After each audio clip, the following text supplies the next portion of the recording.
FM, kanal informasi dan inspirasi Pro 1.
Pukul 6 waktu Indonesia Barat.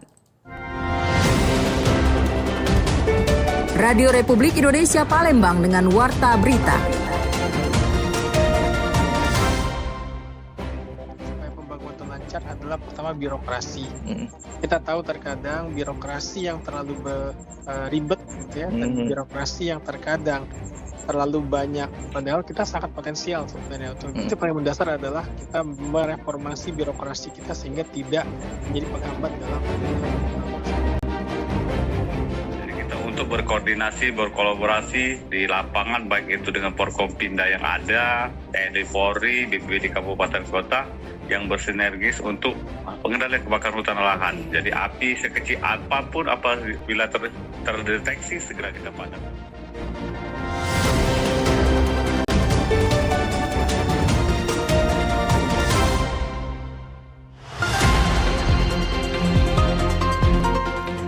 Selamat pagi pendengar, Anda mendengarkan Warta Berita RRI Palembang, Sari Berita.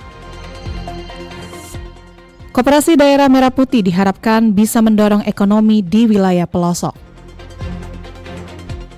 Badan Penanggulangan Bencana Daerah Sumatera Selatan melaporkan sebanyak 493 titik panas terdeteksi dalam 10 hari pertama bulan Juli 2026. Inilah Warta Berita selengkapnya edisi Selasa 14 Juli 2026 bersama saya, Ega Dwianti.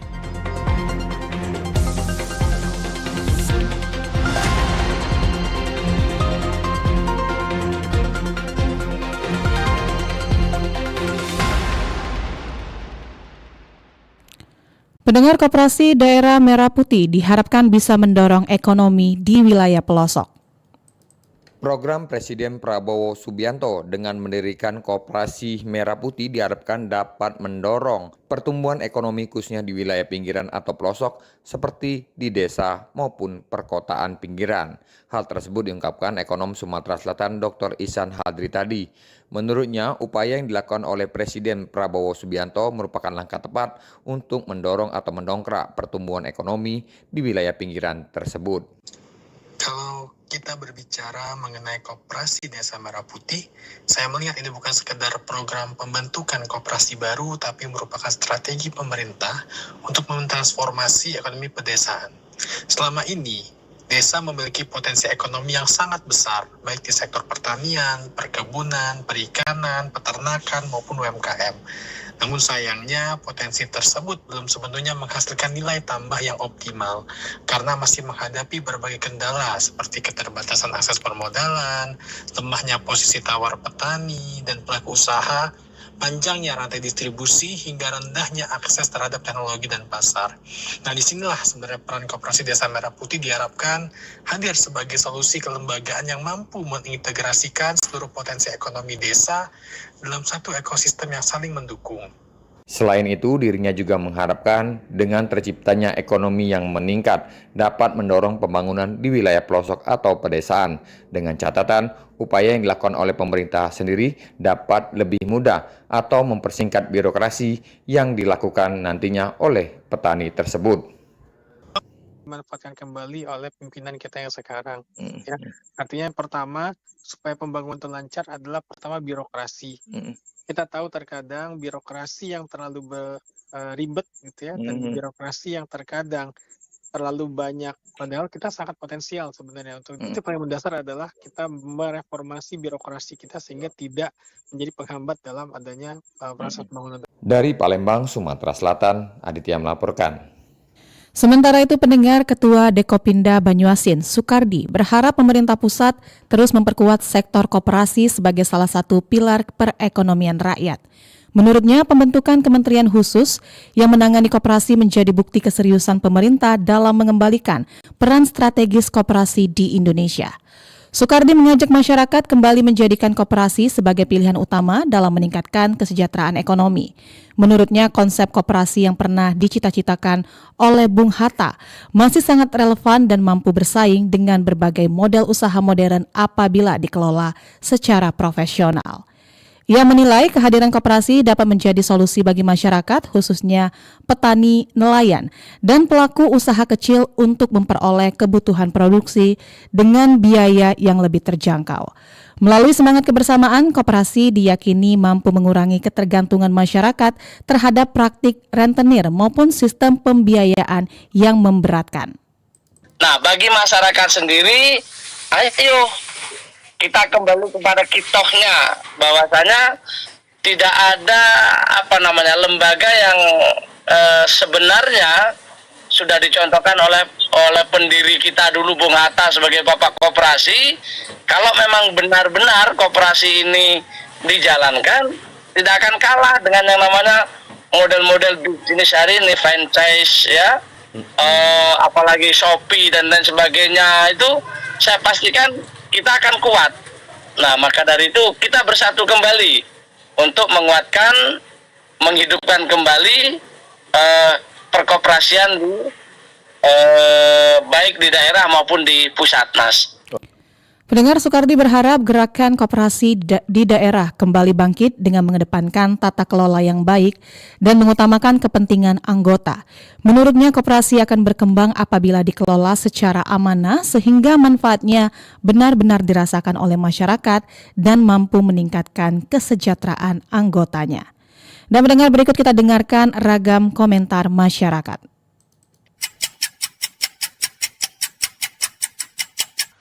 Saya Aza dari Lorong Rawajaya. Koperasi Merah Putih adalah langkah yang tepat untuk memperkuat ekonomi kerakyatan kita karena dapat menerapkan nilai-nilai semangat gotong royong, kemandirian, dan kesejahteraan bersama. Dengan adanya pengelolaan yang transparan, profesional, koperasi ini bisa menjadi sarana bagi masyarakat untuk mengembangkan usahanya, meningkatkan pendapatan, dan juga bisa memperkuat perekonomian baik itu di desa maupun nasional. Oleh karena itu, harus ada dukungan dari semua pihak agar Koperasi Merah Putih ini mampu menjadi pilar utama dalam menciptakan ekonomi yang inklusif, mandiri, dan berkelanjutan. Saya mengajak masyarakat untuk mendukung program Koperasi Merah Putih dengan ikut berpartisipasi secara aktif apabila sudah terbentuk di wilayah masing-masing.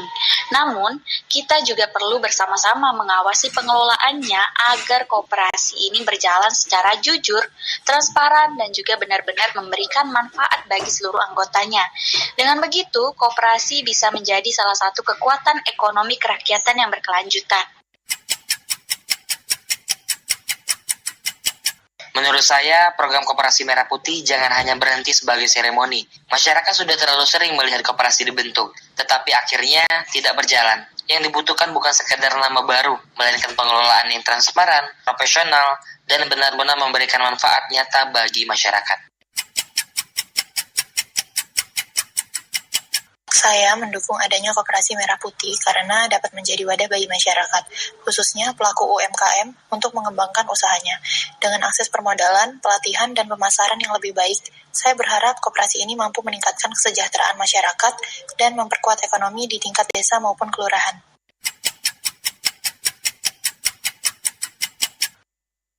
Pendengar, untuk mengetahui bagaimana peran Koperasi Merah Putih sebagai pilar utama penguatan ekonomi kerakyatan, berikut wawancara singkat Muhammad Irfan bersama pengamat ekonomi Sumatera Selatan Muhammad Rahman Bayumi. Mas Bayumi, dalam momen Hari Koperasi Nasional, bagaimana sih Anda melihat peran Koperasi Merah Putih dalam memperkuat ekonomi kerakyatan, khususnya di Sumatera Selatan, Mas? Luar biasa. Jadi Koperasi Merah Putih ini merupakan salah satu terobosan ataupun program terbaru dari Bapak Prabowo tentunya.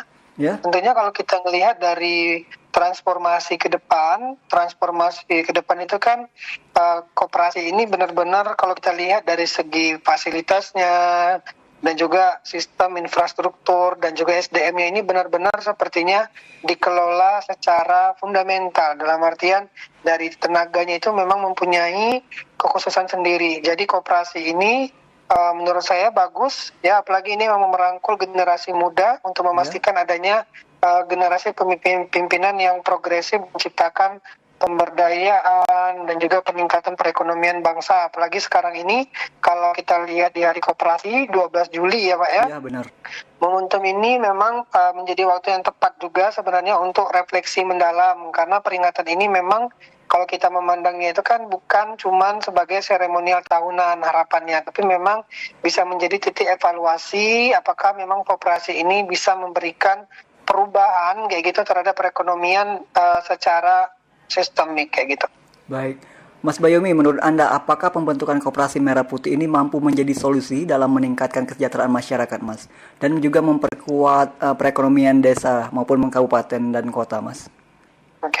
Kalau seandainya koperasi itu sendiri berdiri, itu dikarenakan dengan sesuai dengan undang-undang, visi dan misi, ya tentu itu akan bisa membentuk nasionalisme, kemandirian masyarakat, gotong royong, karena itu memang akar budaya bangsa kita. Nah, tapi yang jadi PR besar, apakah Koperasi Merah Putih ini nanti benar-benar didukung dengan digitalisasi, misalnya dengan yang memadai.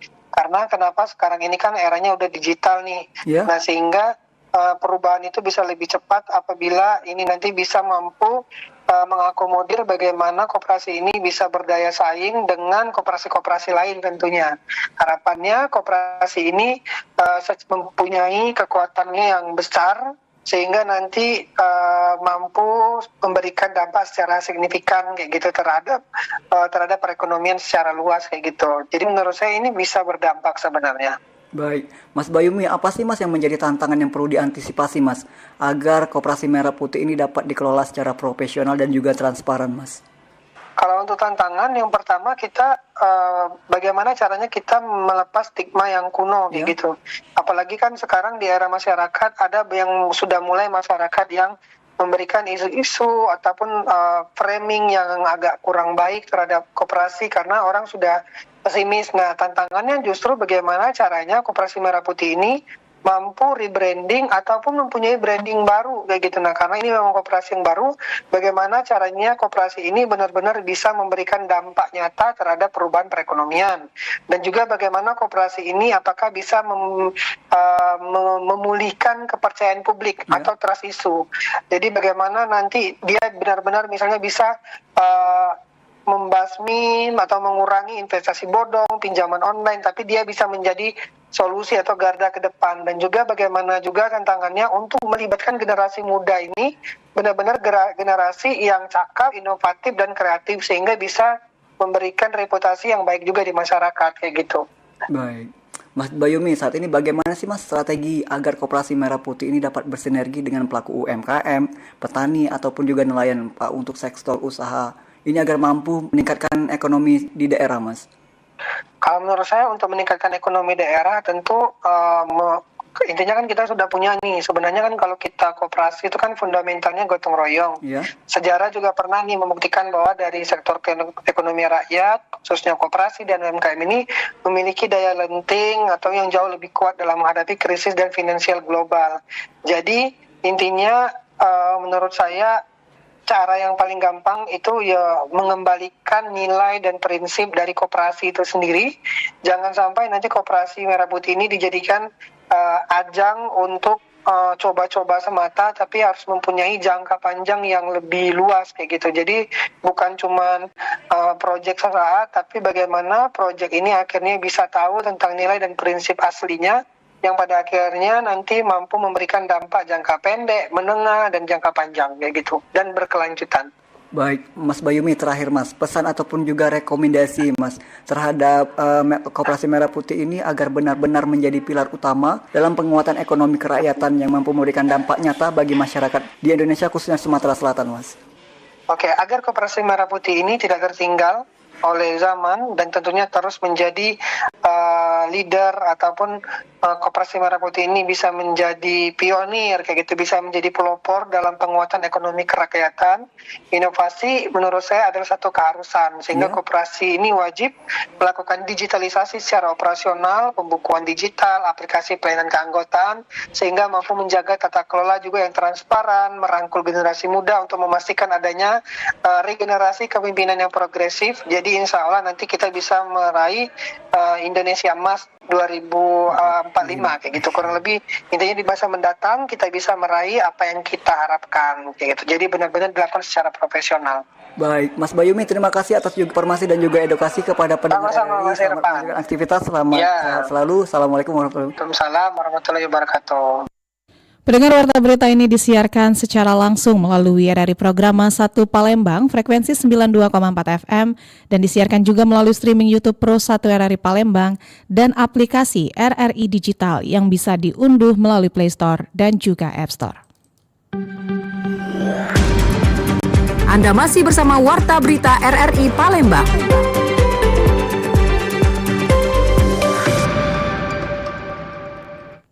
Beralih ke informasi selanjutnya, pendengar, Badan Penanggulangan Bencana Daerah atau BPBD Sumatera Selatan melaporkan sebanyak 493 titik panas atau hotspot terdeteksi dalam 10 hari pertama bulan Juli 2026.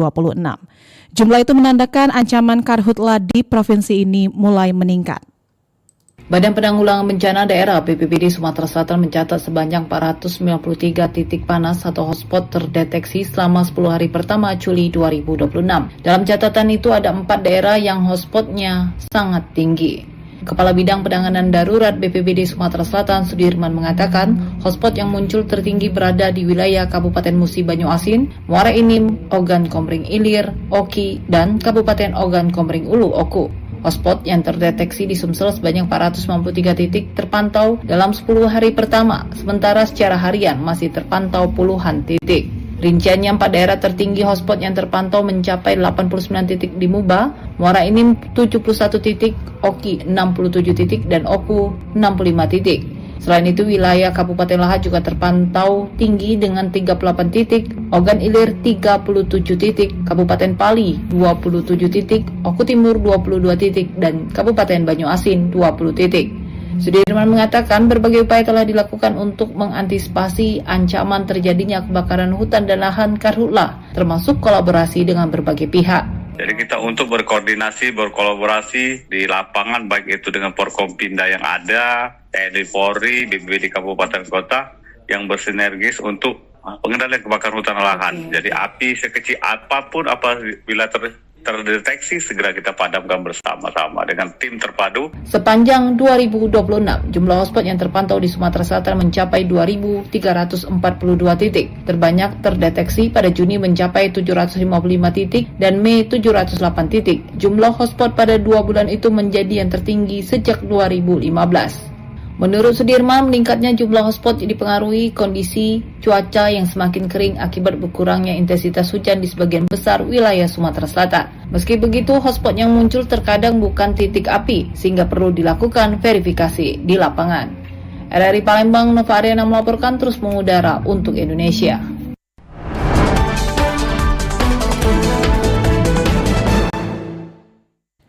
Pendengar, pemerintah Kota Palembang mulai menyusun rancangan peraturan daerah atau Perda yang mengatur mengenai LGBTQ. Pemerintah Kota Palembang mulai menyiapkan rancangan peraturan daerah atau Perda yang mengatur mengenai LGBTQ. Langkah ini disebut sebagai tindak lanjut atas Peraturan Presiden Nomor 111 Tahun 2025 yang menyebutkan penyebaran budaya LGBTQ masuk dalam klasifikasi ancaman non-militer. Asisten 1 Setda Kota Palembang Bidang Pemerintahan dan Kesejahteraan Rakyat, Ki Agus Sulaiman Amin mengatakan, saat ini pemerintah kota masih menyusun rancangan perda tersebut. Dalam proses penyusunannya, pemerintah kota Palembang akan melakukan studi ke sejumlah daerah yang telah lebih dulu memiliki perda LGBTQ dan melibatkan berbagai unsur di daerah. Selain itu, dengan dukungan dari tokoh agama seperti ulama, habib, serta sejumlah elemen masyarakat. Iya, jadi sekarang ini Pak Wali Kota kita merespon untuk LGBT ini. Kita rencananya sudah merancang untuk membuat perda LGBT. Jadi asumsi kita akan berstudi kompetensi ke daerah-daerah yang memang sudah mempunyai perda masalah LGBT. Termasuk juga kita didukung oleh para ulama, para habib-habib dan tokoh agama, tokoh masyarakat, sehingga kita harapkan di Palembang ini yang mempunyai perda masalah LGBT. Dalam penyusunan perda ini diharapkan akan menjadi dasar hukum dalam pelaksanaan kebijakan di daerah. Langkah tersebut juga sejalan dengan visi pemerintah Kota Palembang untuk menguatkan identitas Palembang sebagai Kota Darussalam. Erlin Fartesa melaporkan. Pendengar, pemerintah Kota Palembang meningkatkan kewaspadaan potensi kebakaran di tempat pembuangan akhir atau TPA dengan melakukan patroli rutin dan pembasahan lahan. Dinas Lingkungan Hidup Kota Palembang memperkuat upaya mitigasi kebakaran di tempat pemprosesan akhir atau TPA Sukawinatan dan Keramasan. Langkah ini dilakukan untuk mengantisipasi kebakaran lahan saat musim kemarau seperti yang pernah terjadi pada 2023. Kepala Dinas Lingkungan Hidup Kota Palembang Ahmad Mustain mengatakan patroli rutin dilakukan bersama dengan BPBD dan Damkarmat ketika cuaca panas dan curah hujan menurun. Selain itu, pembasahan lahan juga dilakukan secara berkala pada titik-titik yang berpotensi terbakar. Begitu kita masuk musim kemarau, dari kemarin-kemarin cuaca sudah tidak hujan, maka kami dari pemerintah Kota Palembang, terdiri dari Dinas Lingkungan Hidup, BPBD, dan pemadam kebakaran Damkar, Dinas Damkarmat melakukan patroli rutin terhadap kondisi TPA di Sukawinatan maupun di Keramasan. Menurut Ahmad Mustain, upaya mitigasi yang konsisten selama 2 tahun terakhir berhasil mencegah terjadinya kebakaran di TPA Kota Palembang. Pemerintah berharap langkah tersebut dapat mempertahankan kondisi bebas kebakaran sepanjang musim kemarau tahun ini.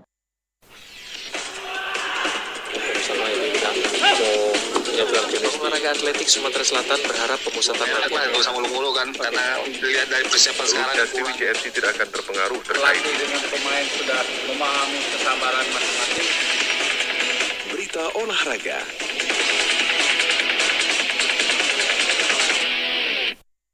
Beralih ke berita olahraga, pendengar, pelatih Sumsel United Muhammad Nasuha prioritaskan pemilihan striker asing dalam penyusunan komposisi baru tim jelang musim 2026-2027.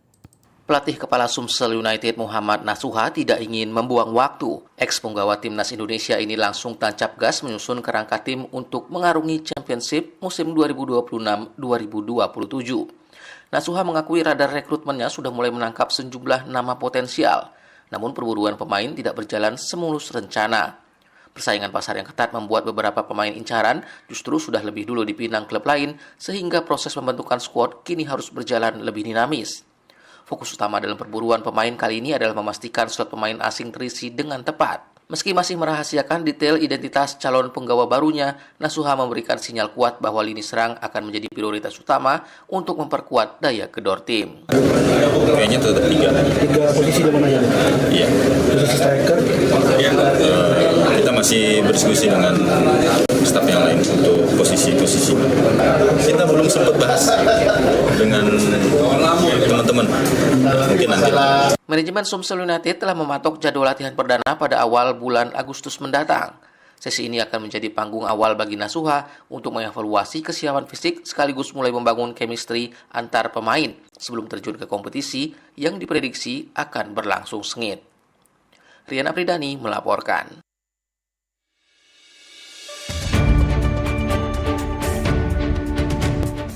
Pendengar, sekian Warta Berita Produksi Radio Republik Indonesia Palembang. Sebelum berpisah, kami sampaikan kembali pokok-pokok berita.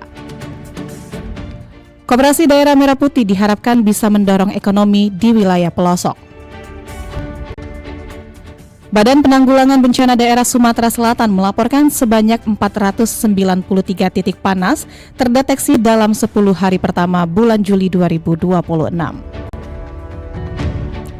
Informasi lainnya dapat Anda akses melalui website kami di rri.co.id. Kami juga membuka ruang aspirasi bagi Anda untuk menyampaikan peristiwa yang berada di sekitar Anda melalui line WhatsApp dan SMS di 082179279090. Mewakili kerabat kerja yang bertugas, saya Ega Dwianti undur diri, sampai jumpa.